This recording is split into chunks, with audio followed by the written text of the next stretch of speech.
Hello Tech World and welcome back to another video. Today we're going to be discussing on which M2 MacBook you should be purchasing, whether it's the 13-inch that's already out and been out for a couple months, or if you should be buying the 15-inch that is set to release on June 13th of next week. Let's get into it. When it comes to the new M2 MacBook Air 15-inch laptop, there really isn't much difference between that laptop and the 13-inch Air, but before we talk about the similarities, let's first discuss the differences. In my opinion, the number one most important difference between the two MacBooks are the screen sizes.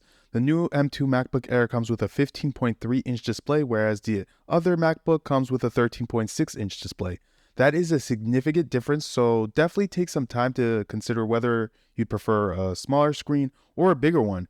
With that additional screen size comes additional weight.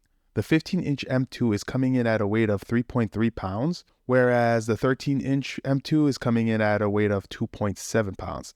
Now, another difference between the two laptops is the fact that the new M2 MacBook 15-inch laptop comes with a 6-speaker sound system with force-canceling woofers, whereas the 13-inch MacBook comes with a 4-speaker sound system.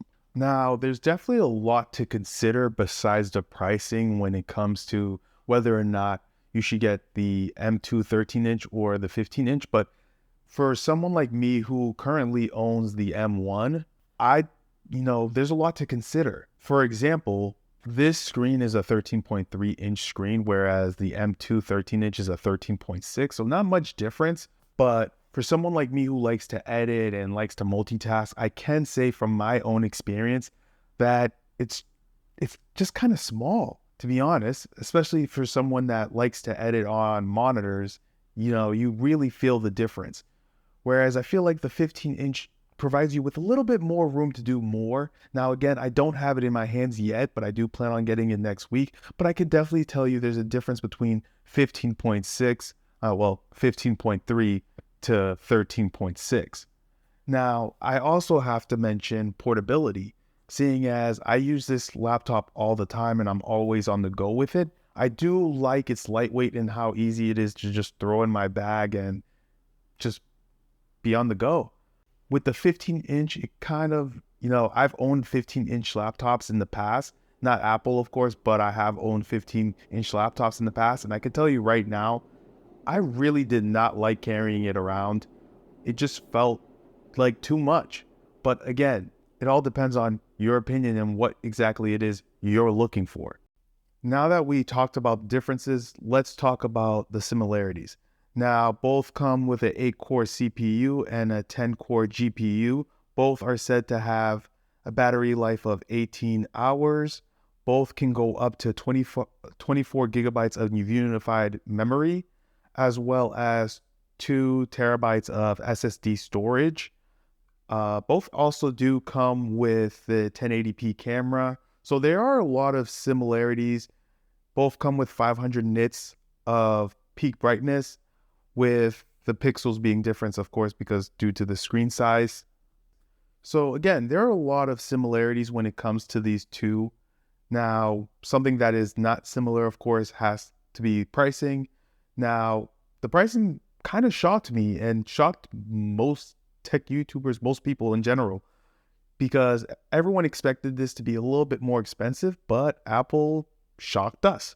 They dropped this for $12.99, and not only did they drop the 15-inch for the price of $12.99, but they also dropped the price of the 13-inch M2 MacBook, which shocked me like no tomorrow, and they dropped that one to $10.99.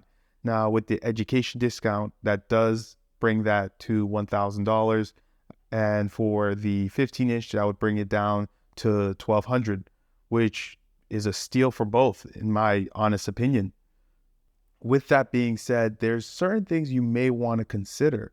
Now, with the education discount, with the price going down to $1,000, it really makes you wonder whether or not you should increase your unified memory, or if you want to increase your storage from 256 to 512, which would bring you to $1,200, which is, again, would be the price that you'd pay for the 15-inch M2 MacBook if you were using the education discount.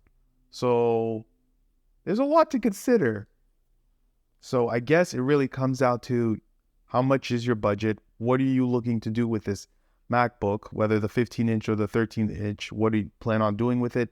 Are you one that prefers a bigger screen or a smaller screen, something that's more portable? Again, it's up to you. I'm just here to give you the facts. As always, Tech World, it's been a pleasure, and I'll catch you guys on the next video.